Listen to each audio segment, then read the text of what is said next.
right. Well, welcome back to another episode of Prison Bosses. Prison Bosses is a podcast where we try to highlight the stories, transformation of those who've been formerly incarcerated and who are bosses today. These are some real powerful stories of transformation, leadership, entrepreneurship, and what it truly means to rebuild your life with purpose. Before we begin, though, just want to give a quick special thank you to our sponsor, Industrial Bank. For those who don't know, for generations, Industrial Bank has stood as more than just a financial institution. It has represented access, ownership, and economic empowerment for communities that are too often been overlooked. For our listeners behind the wall and for those preparing to return home, financial education is not optional. It's essential. And so understanding banking, credit, savings, investing, and how to build a strong financial foundation can be the bridge between simply coming home and truly building a new life. Industrial Bank is the only bank in the country that you could bank with while you're incarcerated. We're thankful for them for supporting the mission of Prison Bosses and helping us bring these conversations into spaces where hope, strategy, and opportunities are needed most. Thanks, Industrial Bank. And so now, today's guest embodies everything this platform really was built on to highlight. We are honored to welcome my guy, Aaron Smith, the founder of Escape the Odds Media and Education out of Chicago, Chi-Town Stand Up. Aaron's story is not one of theory, it's one of transformation.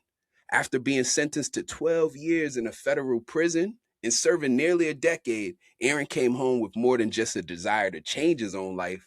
He came home with a vision to change the narrative for others who are also fighting to rebuild theirs.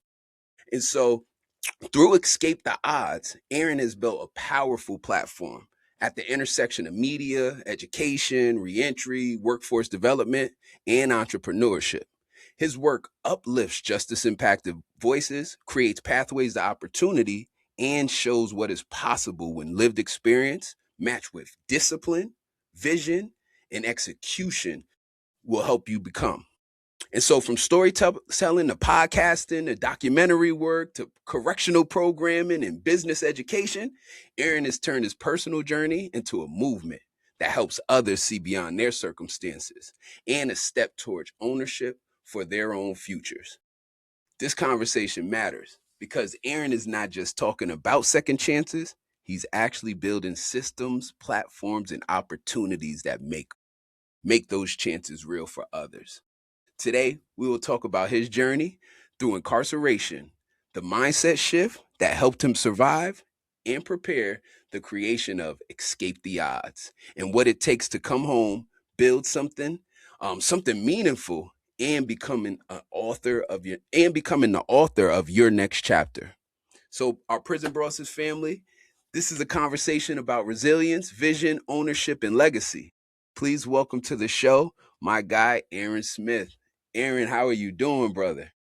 Man, I appreciate you having me on, bro, man. Definitely. We've been conversating for a while, man. So definitely appreciate the invite. So yeah, let's get it cracking. That's a fact, bro. And it was an honor. We got to meet for the first time at a conference in Little Rock earlier this year. Yeah. Got to share space with a lot of good brothers doing the work, and just being in that space has been dope. And so, yeah, bro, definitely an honor to have you on. And I know that today's gonna be an impactful one, just based upon the work you're doing and actually feeling your energy and knowing like what kind of timing you on. And so, I Yeah. guess I'll start with tell us a little bit about yourself. Yeah, man. As I was listening to you give my bio, man, a lot of times we don't often, well, at least for myself, I'm speaking for myself, right? I don't always kind of give myself the credit. You know what I mean? We The just fact, kind of get the yeah, work done, and we're not really thinking about all the accomplishments and things that we've done, the impact that we had. So definitely thank you for that, man. Oftentimes we need that reminder. You know what that's I'm a saying? fact. From That's a where we fact. come from, where we come from under. You know? And I believe that's being humble and showing gratitude too. Because some people they ego Yeah, based and so they would be beating their chest. But I'm like you, bro. Oftentimes I feel uncomfortable when people read off some of the yeah, things I've done. You know what I mean? So I definitely yeah, understand exactly what you're saying, bro. yeah. Truly, man. But born and raised Southside Chicago, man. We know how that can be. Late '90s growing up, kind of coming of age, man. 2000s, just trying to really figure it out, man. But I've always had this desire for education and learning. Despite me, going to prison, doing the 12-year sentence, man, and running the drug operation, things of that nature. I've always valued education. So I went to school, man. Mm, Graduated with a bachelor's degree, but simultaneously I'm running the dope spot, man, in Chicago, man. And so that all came to an end around 2006. I got indicted, myself and like 47 other people, man, for damn. distribution of heroin and fentanyl out of Chicago. Mm, That mm, really that really changed my life as it will. You know what I mean? Something serious like that. When you see the United States versus, your name, yep. it got real. And so that's Yep. that's something that I didn't want to overlook. And so I Mm-hmm. started that journey, man, of like my faith. A lot of times people say, well, when you go to prison, or some people go to prison, why do they find God? And my Mm-hmm. answer is, man, I heard that a million times in prison. You know how it is, man, right? So Yep. Yep. I always say, listen, man, when we sick, we go to the hospital, right? You know what I mean? We Mm. go to a doctor, right? So for me, I was spiritually sick. I was all around the board. My mind was Ooh, warped, and I I like wasn't it. this bad dude. You know what I mean? Like I always say that I was in the streets, right? But I wasn't of the streets like that. You know I'm what I'm with you. saying? Like oh, Yeah. I had Yeah. I still had a heart in me. You know what I mean? But at the same time, I was this hustler. So it's that dichotomy between the two that you're trying to consistently fight, Mm-hmm. and that thing Mm-hmm. that you feed the most is what's gonna grow. And so for me, I fed the streets more, man, and that led to my 12-year sentence. But while I Mm-hmm. was in there, I knew how to learn already because I always value College. education. I always value trying to do something differently with my life. And so I unlearned a whole lot of things. I treated Mm. my incarceration in federal prison almost like school all over again. Mm. And so I and one of the biggest things I really want to make sure that the audience hears is that identity. We have our identity attached to the streets or to whatever that thing is that's not pro-social, and we hold on to that. It's who we were while we were on the streets, right? So I Mm. would say to all the men and women that's listening, we have to eradicate that identity. And that's the hard part because it's who you identify as. You know what That's I a mean? It's fact. like a doctor who's been a doctor for the last 30, 40 years and now they become a plumber. You know what I mean? Yep. Like it's Yep. it's totally different. And so once we identify that and we can kind of start making that change for the better. Yes. And that was one of the things I had to do. And also that people, places, and things, even while you're incarcerated, you still have to make sure that even though we in that kind of environment, just like I was in the streets, but I wasn't of the streets. Right. I was in prison, but I wasn't of the prison. You know what I'm Talking. saying? Talking. And so I made sure that like my development uh, was conducive to what I wanted to be when I returned home. So that meant I spent time around people that were on the same kind of time I was on. As you Mm-hmm. may already know, the Mm-hmm. federal system, you're around all kind of people, man. And so that could be a good thing and that could be a bad thing. But I always looked at the positive side of that. So I had like a gumbo pot of learning from different people Mm. from all walks of life. And so that's how I took my prison experience. And not saying that it was all good, right? We got your ups Right. and Right. downs, your Right. missions, your family, things of that nature, right? Your life is on hold, but nevertheless, I view my situation differently than maybe half of the other people on the compound, right? I was like, I'm gonna bounce forward from this situation. I'm gonna escape the odds, before I even was thinking about the brand escape the odds that I was able to build. Mm. So that was my mindset, bro, when I was incarcerated. People would think that I was going home next year. You know how when you short, people Yeah. start tightening up, right? Yeah. You know what I'm Yeah. and it was like, man, you must be going home. I say, bro, I got 8 years left, Mm. but that was my mindset. That's how I Mm. moved on the compound as if I was going home the next day. And that's how the men and women that's listening, that's that attitude that we have to adopt. We got to move and shake, man, like they go pop those doors any moment. We want to be ready. You know what I mean? Talking. Not only just ready, Talking. we want to be prepared, because everybody, Yes, we sir. all ready to go to the crib, right? But a lot of times we just not prepared to sustain the life on the outside and have that Mm. success that God wants us to have. Yeah, that's facts right there. And so you said a lot of dope stuff. Couple one of the things I want to highlight again, beating in our listeners' head. I love that you said you had to unlearn some things. And I think a lot of times people don't, like you said, when you get a moment to sit down for a second and reflect, you can also start to understand, like, certain things that I've been doing I'm not of that. Like you said, that's not me. That's not my makeup. And maybe I need to unlearn some of these things. Or just from the conditions we come up in, like South Side of Chicago. I'm from the Bronx, New Yeah, York. Like those yeah. conditions in the 80s, the 90s, like, yo, these was tough conditions. And so some of the things we had to learn just for on survival basis really are things that as humans we shouldn't really have to do. Like, and so for our listeners, it's important that we start to identify some of the things we think is natural aren't, and we need to unlearn those things so we can walk into the life that's meant for us. One Hmm. other thing I love that you said was, in that same regard, I think with unlearning, I tie that back to ego because Yeah. like you said, we all have a persona, and we had a persona when we was in them streets, just like we have a persona when we're incarcerated. And sometimes that becomes who we really identify as. And if you're changing who you are, then you have to also change who you identify as. And sometimes that's hard for the ego in that moment to actually accept and really do. And so, bro, I can't agree. I agree with you, like with everything you said, because these were things that also helped change me while I was incarcerated. One question I have for you: did you know any of those people in that 47-person indictment, or was it just like a big rile up of people and you just happened to get caught up in it? Man, no, actually, I knew. Oh man, I was deeply involved in that, man, and Gotcha. All so right, all I right, hear all about right. situations like that where it's like I don't know nobody, man. Like I knew everybody, at least 90% of the people, man. Like they, I knew them, they knew me. You know what I Copy, mean? copy. All right, all right. Some Yeah, so stories, that's people be like, "Yo, I just got caught up. I ain't know nobody." But all right, I got you. You was yeah, in it. You was in it. I feel you. yeah, I was in it. Yeah, yeah, absolutely. So Yeah. 12 years, you do about a decade? To be exact, 9 years, 5 months. So Years, 5 months. almost a decade. Yeah, I got a year off for the drug program, and my federal listeners, they listen, they know what that is, right? How far did they send you away from Illinois? I was in Minnesota, so I wasn't that far, but still far enough away. It's 8 hour drive, so oftentimes you can't get those visits like you would like. Hmm. But yeah, they stick you out in those woods, man, and so it was that kind of environment. Yeah. Yeah, yeah. And so what do you think from your whole incarceration experience? Was there a moment or an instance that, really you could pinpoint where you knew you were ready for change or you needed the change that took place? Yeah, actually, there was multiple moments, man. So like, that's the good thing about it. Like, God allowed me to kind of see different parts throughout my transition. But it all started even prior to my incarceration. Mm, Because I was on bond, so I had a chance to like not be caught up in the day to day life of fighting your case while you in jail, yeah, and yep. so that kind of helped relieve some of the stress, and I can kind of really focus.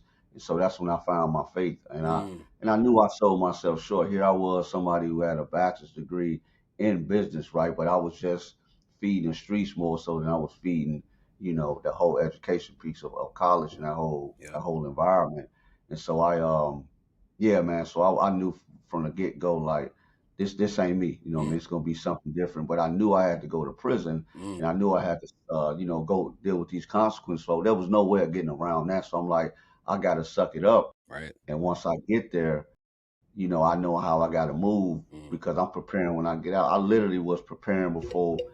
And again, going back to what I said earlier, man, like I was moving like I was going home next month. Like my out date was short. It's like I come in 2009, my out date is 2020. mm. Right, That's like, right, but right. again, God gave me that grace, bro, to kind of see that date, and I didn't really feel super overwhelmed about it. I Mm, just knew I had to, get back to my family, man, and be the boss that God had kind of planned for me to be. That was okay. my mindset, bro. But when I got inside, is when I really had to put all that into practice. And I had my struggles, trying to identify and trying to fit in the culture. Mhm. It's not survival, bro. That's what it's about. It's 100%. survival, 100%. man. 100%. Yeah, and so I had to go through that whole process there. But then just again having those epiphany moments. I remember one moment actually, bro. I was walking the yard, and this thing was like the dead of winter, man. So it's cold, Mm, snow mm, is up to here, man, in mm, Minnesota, man. So I'm walking this yard, and it's late, right? So I'm probably like the only few handful of people that's actually walking the track. and two barbed wire fences, like the whole nine, right? So that's the visual I want to give you all. So I'm Mm. looking through this gate, and on the other side of that gate, it's this wilderness, right? So we would see deers, you know what I mean? So walking about, and so it's crazy. I see this deer, and it's walking like it's walking alongside of me, right? But it's probably like 40 feet away from me, you know what I mean? So I'm walking, I'm looking at the deer looking at me. You know, when you walk in that track, you kind of really, thinking about your life Yep. and the decisions you Yep. made. Now that's your freedom, right? As close as we can get to it. I'm looking at this deer, it's looking at me, bro. And it just popped in my mind like, man, this deer is probably looking at me like if it can talk, right? Like, man, this guy's caged in, and traditionally it's the We're flip side of caged that, in. right? We go to the zoo Wow. and we see them caged in. Now they looking at me, and he's free as a bird. You know what I mean? It's like, and I'm Mm. looking at him like, wow. So the question just Wow. came to me like, man, how did I get to this point? But it was a rhetorical question because I knew the answer to it. You know what I mean? I Correct. sold myself Correct. short. Yep. Self-inflicted wound. I put myself in the situation. Can't Yep. blame anybody.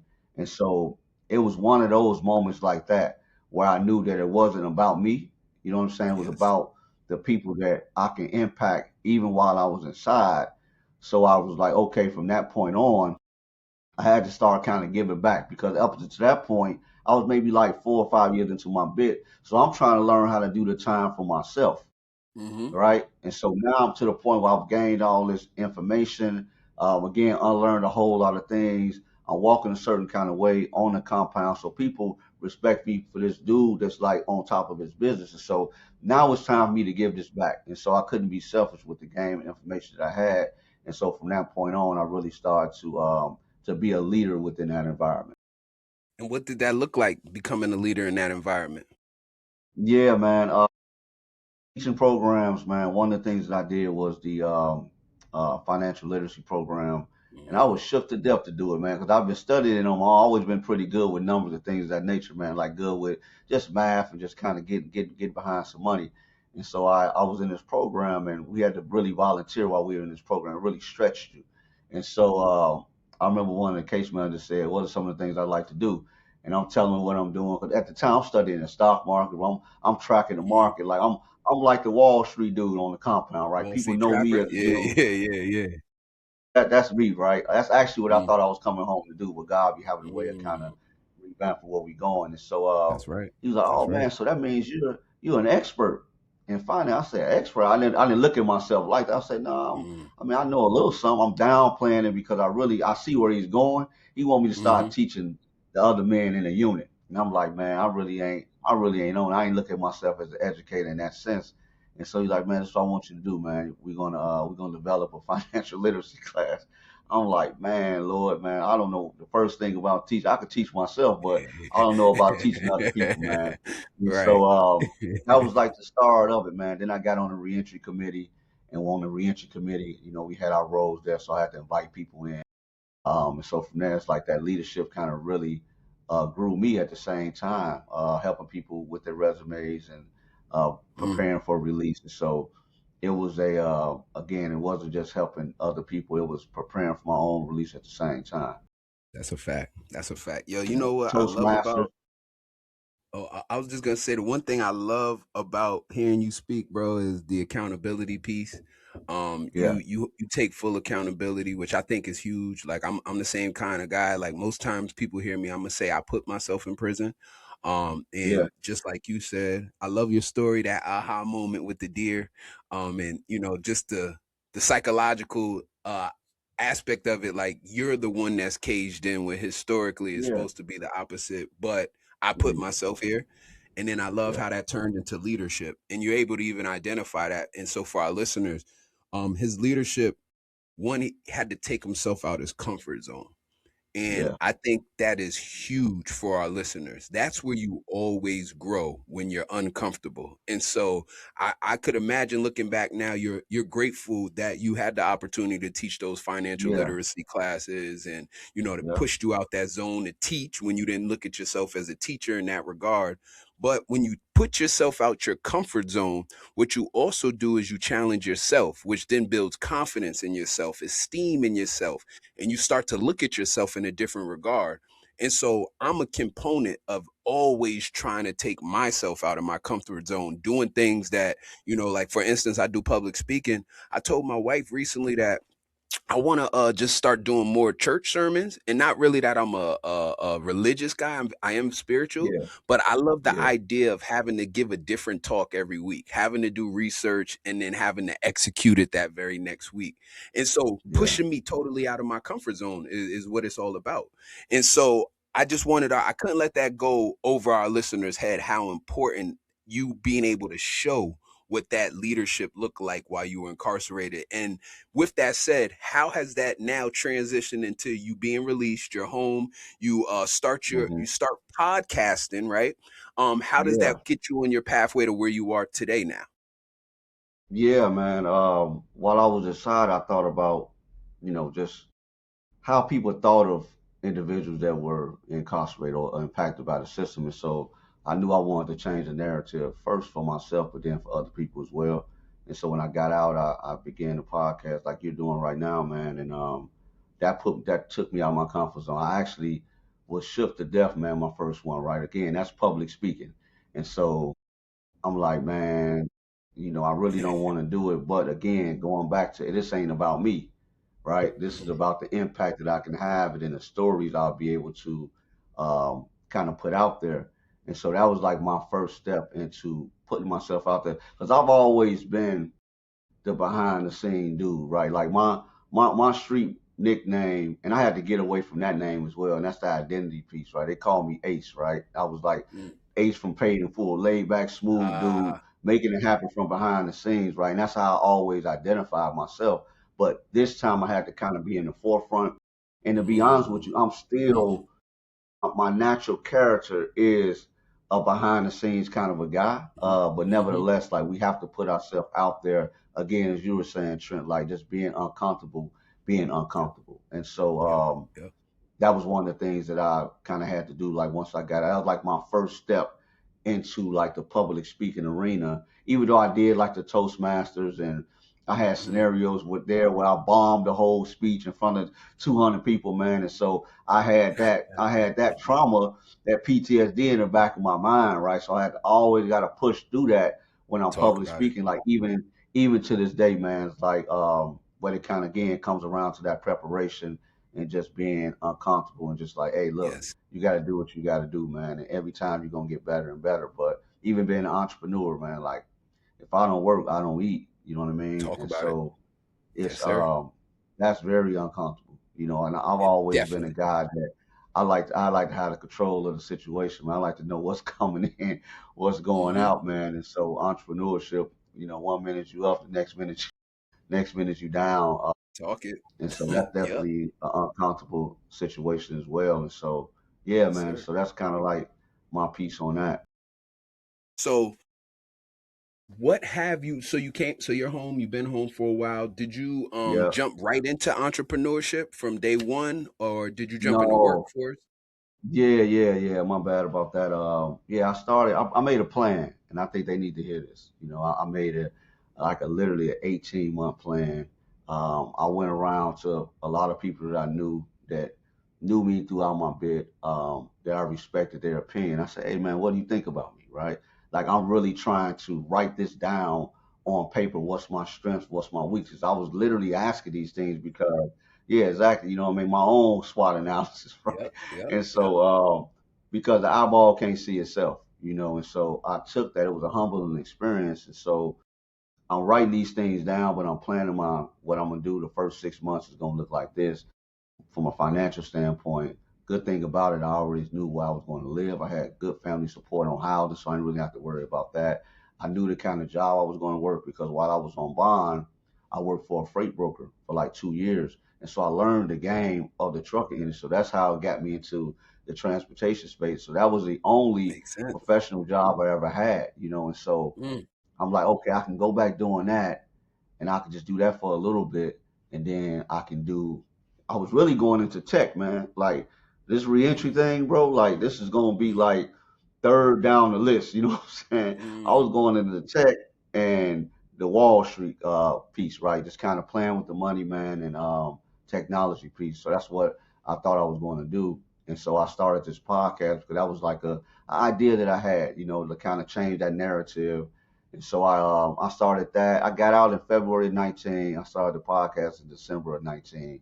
Shook to yeah, death, right? Didn't know yeah, what I was doing, right? But I did it, man, and that was like a right. stepping stone because I'm telling the stories of directly impacted people who are now Mm, entrepreneurs now, right? So very mm, similar to your platform. And so I did like 3 seasons, man, 70 plus stories, man. And from that, I damn. got recognition. And I'm like, that kind of pushed me into um, entrepreneurship, right? Because now I'm like, you know what, I'm just Mm, gonna develop some programs and I'm gonna name the company Escape the Odds. I'm gonna keep that brand, but I'm also working at the same time. I'm doing a full time third shift. I was very specific about that. I was like, I gotta work third shift so I can hustle during the daytime. And everything that I put down, it don't work like this all the time, but not everything I put down, but a lot of things that I wrote out as it relates to workforce, I was able to actually accomplish it. So that was like my stepping stone and I did that. I worked for I did DoorDash, um, mm, all mm, this stuff simultaneously, man. So I'm doing the podcast. I'm working for the freight broker overnight.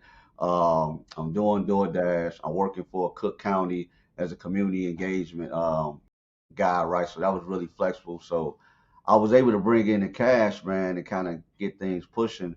And so that's when I started the trucking company, like 2021, mm. with a cargo Good for the van. years. Did that, hired a couple cats I was incarcerated with. Um, so again, I had the game. So I'm like, you know what? Let me just go ahead and go from that to actually build out programs um, around trucking space. So that's one of our flagship programs right now. That's fire, bro. And yo, for our Yeah, yeah, listeners, there's some real heat in that little segment. Cause this brother started an 18th month plan while he was incarcerated for himself. He went around and asked other people, trusted people that he built relationships with, questions about himself. The quote, the eyeball can't see itself. Fire. yeah, And so yeah, bringing in people that you care about to get their opinion on what do you identify some of my strengths, some of my weaknesses? Because like you said, sometimes we can't see it. Fire. yeah, Then now you home, took a third shift job, hustling in the daytime, DoorDash, community initiatives, hustling for himself in terms of the podcast, getting it off the ground, just hustling nonstop, but now hustling in the right way, not anything illegal, not no illegal products. And in doing so, keeping his head down, in 2 years, he was able to pivot, start a transportation company for himself. I mean, so things are moving fast because I hear stories of people who 2 years home it could be really tough, and so you got your foot on the on the gas, no pun intended, with the transportation yeah, company, right, and right, yeah. building out programming. And so what was a moment for you when you said, I'm gonna leave the tech alone, I'm gonna leave the Wall Street alone so I could really focus on this? Man, you know what? Eventually, I'm gonna get back to that because I believe that's part of who I am to do that, to build out and be creative in that sense. Yep, But just to yep. keep it 100 with everybody, bro, I didn't have the resources and I didn't have the confidence. Right, I was going into some as it relates to the tech space. Right, when I got out, I had this app idea which they actually came out with. Right, and it's probably doing pretty good. I came out and I didn't know the tech arena, right? And I Mhm, didn't mhm. have the confidence in myself because it was tech was frightening, man. Like I don't know a thing about Yeah, technology like yeah, that, but I know enough yeah. where this idea is gonna take off if I put the right situation together. I made it as far as like the wireframing. You know what I mean? And Mhm. that's when you kind of first building out the idea, like what it would look like on screen. And again, I didn't know what I was doing. I didn't have that fortitude, in a sense, to kind of keep pushing, Yeah, going through it. And again, going yep. back to keeping it real, that's that lack of confidence and that lack of the resources to kind of make it work. And I think the piece that I had going for myself was I could just do this podcast, right, to kind of tell these stories and things of that nature. So it kind of pivoted that way. Far as like Wall Street piece of it, that's always something that I'm tapping into. Like I still do a little bit of Mm-hmm. investing right Mm-hmm. now, options and stuff like that. But it's not to the point of like where I thought I was going to be, just because when you get out here, man, life gets to moving so fast, and That's a when you're fact. wanting to That's do a fact. trading or investing on the scale that I want to do, you have to really be in it. Mm-hmm. You have to be. This is what you do, right? It can't be such a passive thing. And by that time, I had already built out all these different things that I was doing, and it's kind of hard to pivot a freight train. You know what I mean? Like once it's moving, it's Once you got moving. And momentum. so, Yep. um, Yep. there you go. Yeah, yeah, yeah. And so what I did was the closest things I've been doing with that is like my financial empowerment class. I kind of got a section on that so I could speak to it from my own experience, but it's nothing like to the point of what I really want to do, like full time as an investor trader. But that's something I'll be getting back to though.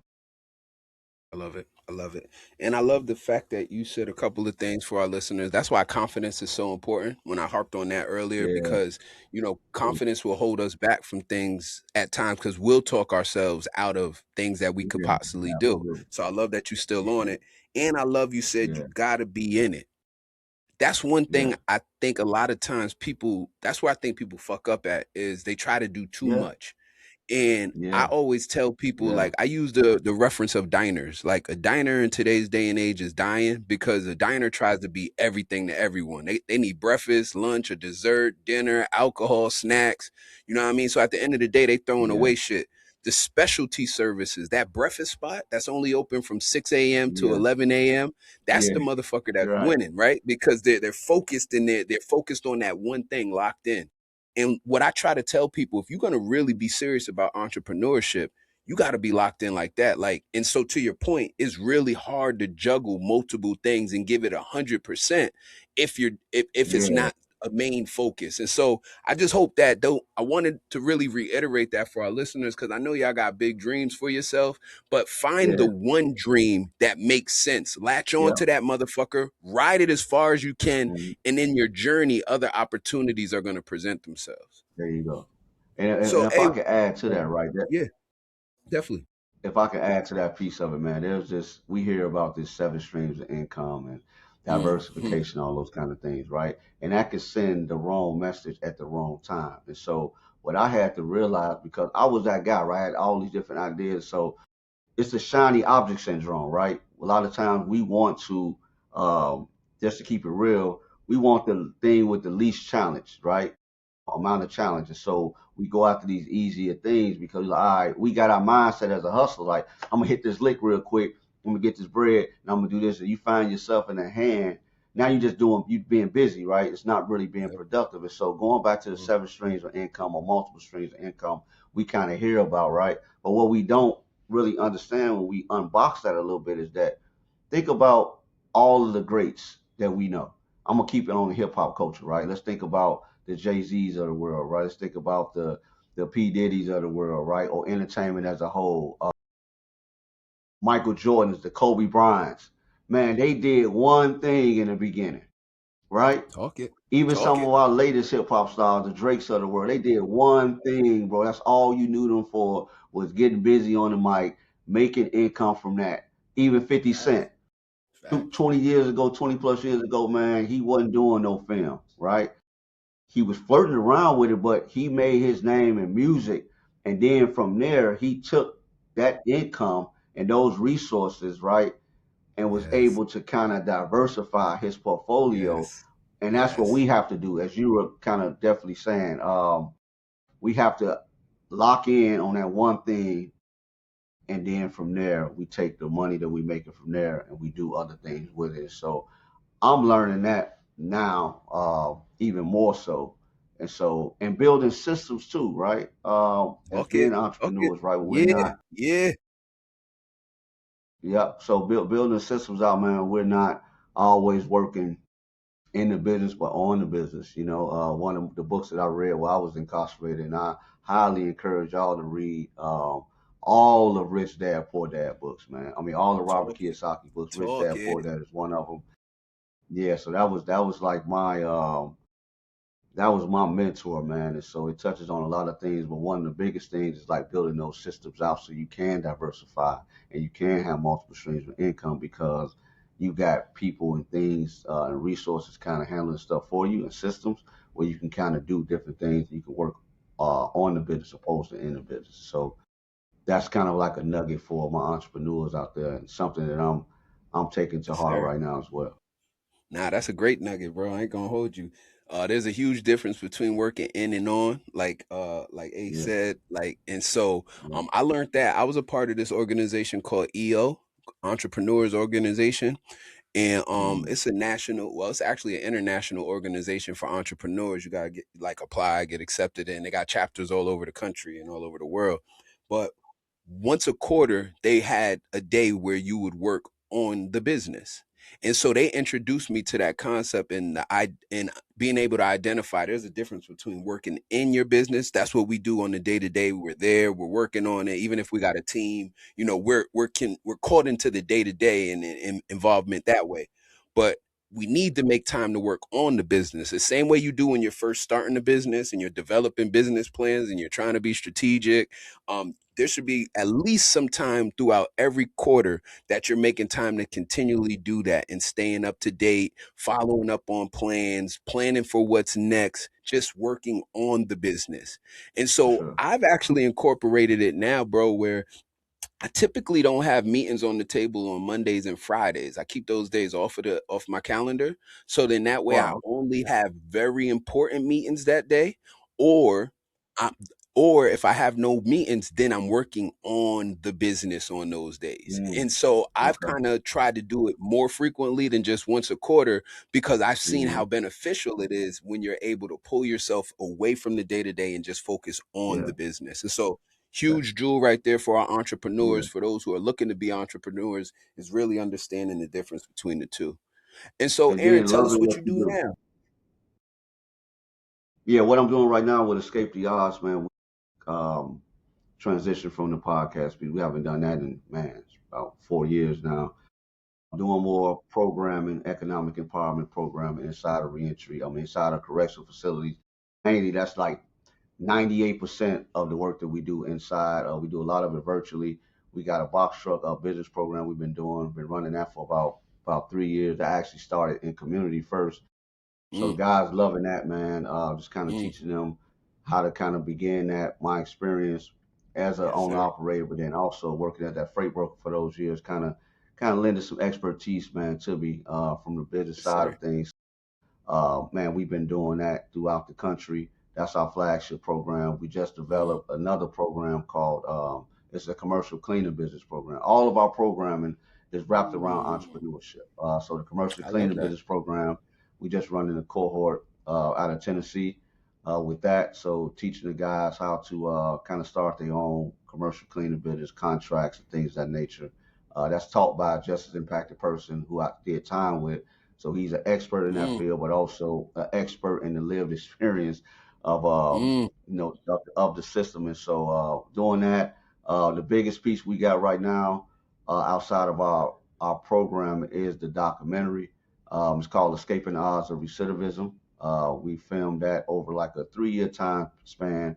It's a full feature film, about an hour and a half long. It's a curriculum that's attached to it called the Bounce Forward Plan, Mastering Your Reentry. And so our goal right now is to travel to correctional environments, but also community settings. We do like host a film, but then also do panel discussions, right? Kind of talk about some of the yeah. solutions. We know the problems, right, with unsuccessful reintegration, but like Mm, how do we come up with plans and bring the right kind of people in the room so we can kind of make this happen for men and women coming home. So we're doing that through a documentary, and so again, those stories, man, can always tell a story better than the data. You know what I'm saying? When you hear real right. people talking about their fears and their hopes. And so we traveled to about 4 different states. We filmed in Illinois, of course, Cook County, um, down in Florida. Did some stuff in Ohio, stuff in Missouri, California, man. So basically, it's four What's up? voices that you're going to hear. You're going to hear guys like myself and you who came home, was able to kind of bounce forward and switch their life over through entrepreneurship or just like Mm, professionalism. But then you mm, have the stakeholders as well, right? The educators, the administrators, the wardens, kind of talking about some of the things that they're trying to implement to Like that. help people escape the odds of recidivism, right? Then you got um, individual who's struggling with their reentry because everybody that come home aren't the Trent and Aaron. You know what I mean? Like, you know, 100%. they're struggling with it, and unfortunately, that be the majority of part of a lot of Mm-hmm. people that's coming home. And so we want to Mm-hmm. make sure that we gave a comprehensive lens on what the whole reentry can look like, and basically we posing a question: is successful reentry possible? Like, what does that look like, right? What are some of the things we can do so there could be more of Trent and Aaron's bouncing back after incarceration? And so, That's yeah, fire. man. So we That's pushing fire. that, bro. So that's our biggest piece, man. So for the people that's listening, incarcerated, man, holler at your reentry coordinators and wardens and tell them y'all want the documentary screening at y'all institution, man, so we can not only bring inspiration but also like implementation and goals so y'all can bounce forward. That's a fact. Nah, that's beautiful, bro. Yeah, I love that. I love that you said, well, for our listeners, something he said that you might not have caught. So he said that one of the gentlemen that he's working with that they built a commercial cleaning training is someone he was incarcerated with. And there you so go. never downplay the opportunity in identifying networking taking place while you're incarcerated. There's other brothers and sisters right next to Yeah, you who's coming home to do next some to you, great stuff too. You feel man. me? Legitimate And look how y'all, networking.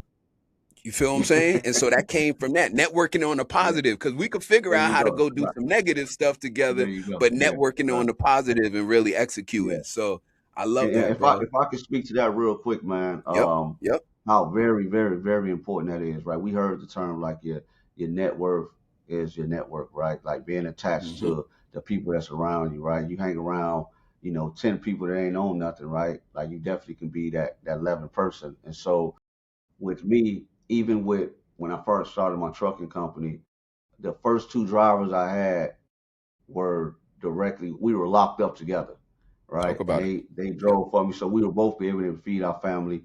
And then the third person who I currently have working with me right now, like we basically partners on the trucking side, right? Hmm. He's locked up. Matter of fact, he's from New York, from Queens, my man's, right? And so he's Okay. All right.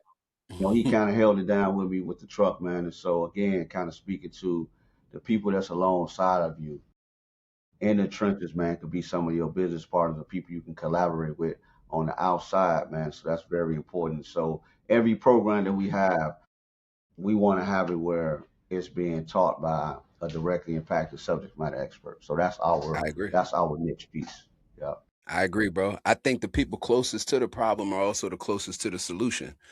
yeah, And that's why you feel what I'm saying. That's why it takes us being the ones to step up and really change how things is happening for new citizens coming to the country. That's why it's going to take them to be able the ones to build programming to help support others coming in. For people who've been displaced, it's going to take individuals who had that lived experience. And like, so the people closest to the problem, in my opinion, are the closest to the solution, and we should be taking those subject matter experts and really embracing them more so than the experts that have been reading it out of books for 12 years in right, institutions, because that's yeah, all they did. They read it. They didn't go through it and understand the yeah. real nuances. And so, bro, I love that that's the cornerstone of your programming. Um, so out of sake of time, I always try to make sure we keep these within an hour's time for our listeners, as well as out of respect for our guests, because everyone is definitely busy. Um, One thing we like to ask everyone, as one of the final questions is, as you look back to a younger version of Aaron, knowing what you know today, what would you go back to that young Aaron who was 1 foot in, 1 foot out, still involved in the streets, but trying to do the right things, but still got himself jammed up? What would you go back and say to that young individual, knowing some of the things that you know today, to try to help them avoid the Yeah. pitfalls that you had to go through? Patience, man. One of the biggest things. Like I always was Mhm. ambitious, and ambition can kind of take you one or two ways, right? You could be ambitious and by all any means, right? You're gonna get to the bag. And so that was my mindset, right? So having that short sightedness, you know what I'm saying? Of and also tricking myself, not knowing myself well enough to know when I'm lying to myself or I'm misleading myself. There's a difference between the two. You know what I Mm, mean? Like, mm. we lie to ourselves and we know we lying to ourselves, right? We know That's a we ain't fact. supposed to be doing that X, Y, Z, but we still do it out of whatever reason it is behind why we're doing it, right? But That's a that fact. misleading is different, bro. It's like we don't even know that we're lying to ourselves because we feel like what we're doing is okay because Mm, our identities mm, are attached to it, right? So we mislead ourselves, and from that misleading, we make the wrong kind of decisions, right? So for me, mm, it was a mixture of both of those, you know what I mean? And so I would just say the patience part, but even taking it a step further, like I realized like I didn't have the right people around me. Um, Even though mm. I was going to school and I had an opportunity, but I was so short sighted that I was rushing back to where I was hustling at and spending more time in those kind of Damn. environments where Yep. I should have nurtured Mm, people that could mm. kind of take me where I wanted to go. It may have took me a little bit further, but that's why it's important to have a mentor. I didn't have a mentor. I didn't have somebody that, Me neither. could take me by the arm and say, "Hey, look, you could be doing real estate. You could be doing all these different other things." I Right. learned a lot of that stuff more in depth when I went to prison and I Mm-hmm. began to do all that networking, right? When I should have been doing all those kind of things when I'm inside. But if Before. you don't see it, it's Yep. hard for you to even know that it exists. And That's a so fact. another piece of it is to take yourself out the comfort zone and kind of be in places where people can rub off on you. Mm. Um, Even in prison, even if it's somebody that's on the outside, man, like I would say that to my younger self, man, like and that all comes down to this one thing, bro. It was confidence. Mm. Back to I confidence. lacked the confidence, man, the steam to do anything different. So I took the easy way out because I Talking. was somewhat comfortable in that element, in that environment, because anything else would have forced me to potentially fall on my face and look like a fool. You know what I mean? But at the end of the day, I would have had my freedom. Talk. A lot of things that came out of my incarceration, I wouldn't have had to go through. Although God places us in situations to make the best out of it, and we did that, right? Like Very we true. overcame, Very we true. conquered the system, right? We escaped the odds, right? But Yep. nevertheless, Escape the it was a odds. self-inflicted wound that we didn't have to go through. You know what I'm saying? So true. So true. Yeah. So at the end of the day, I would say those are my P. I know it was more than one, but I think that was Nah, that's that great. was like the Nah, extra. that's Yeah. shit. I don't think we could give a younger version of ourselves just one piece of advice, knowing what we know. We Yeah. would have to be Yeah. You like, yo, got. there's a Yeah. couple things, Yeah. and Yeah, I yeah. definitely love. I'm the same way. I think, yo, bro, our stories are so much. So I had a 12-year prison sentence for drugs as well, but I had a 4 to 12 split. It wasn't in the feds. It was in the state, so New York Mhm. State. And I was someone like yourself who I lacked patience. Today, the person I am today, I understand that, and I enjoy delayed gratification more. Um, and just wonder for you, have you seen, are you in a space in your life now where you identify with the value of delayed gratification more?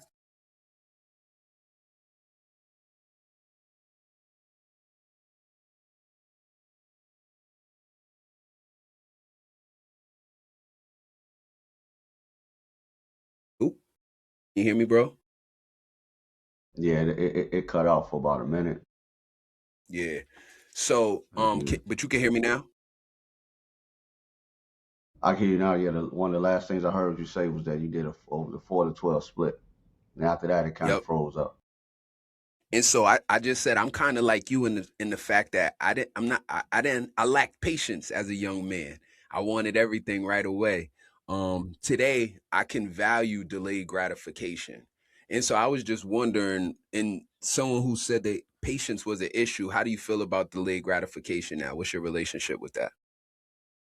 Delayed gratification is definitely something that for me I'm always working on, Mm, but I'm much better at it than I was 10 years ago. And I think as I get older, and what more wiser, I understand it a whole lot better. mm, Because there's different mm. levels of delayed gratification. True. For me, my delayed gratification before was related to like some illegal activities, right? So I know I'm not going that route anymore, right? But now it Right. could be delayed gratification on something related to business, Yes. something in my personal life. So it's always opportunity for you to kind of strengthen that. And so I'm always just getting better and better at it, man. Facts. I ain't definitely in where I need to be at, but I understand that delayed gratification can also save your life, man, and save you some Mm, hardship, man. You know what I mean? mm, If you're looking at it that way, right? If it ain't come when it's facts. coming, it wasn't meant for me to come at that time, right? So a no isn't Talk about it. always a no. It's just a not right now. Not right now. That's a fact, bro. So, Aaron, tell the people where they could find you at. You will get individuals who might want to reach out, write you a letter. I don't know if you Yeah, communicate through like Securus or anything like that, but feel free to leave your yeah. emails, your social media handles, etc. Yeah, yeah, no, absolutely, man. Website is escapetheodds.com, where families can kind of see all the work that we've been doing, whether it's the documentary trailer, the programming, my story. How you all can reach out to me is info at escapetheodds.com. That's info at escapetheodds.com. You can write as well, but I would think like the email maybe a little bit quicker. I can get set up on Securus. I talk with a few people on some other platforms, but 875 North Michigan Avenue, 34th floor, Chicago, Illinois, 60611. But definitely, I would encourage you all to, if you can, to do the email thing. It's gonna be much faster. And yeah, and I got the books and stuff like that on Amazon. So if family wants to get the box truck book, a What's the house name of hacking it? program, non how to start the non CDL box truck business. I was about to pull it up. Is this video? Or it's gonna be audio as well. It's video. It's video. This video. Yep. All right, this is what it looks like. If y'all can see it, Yes, sir. how to start your box truck business, non-CDL needed, and other publications I have it on Amazon as well. But now, definitely love to hear from you all. So again, info at escapetheodds.com. Any kind of nuggets I can give you guys, definitely willing to do that for sure. What's up? And so, guys, we've listened to another episode of Prison Bosses. Again, I want to give a special thanks to my guy Aaron for all of the work he's doing. Not just escaping the odds for himself, but now trying to help others escape the odds. And so, I encourage you guys to one, spin the block. You might want to listen to this one twice. And I say that because he definitely gave some real good jewels in here.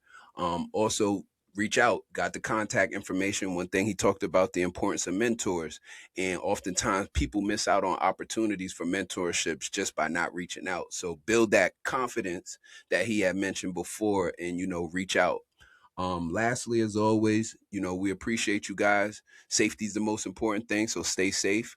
We look forward to your release. And until the next episode, just keep bossing up.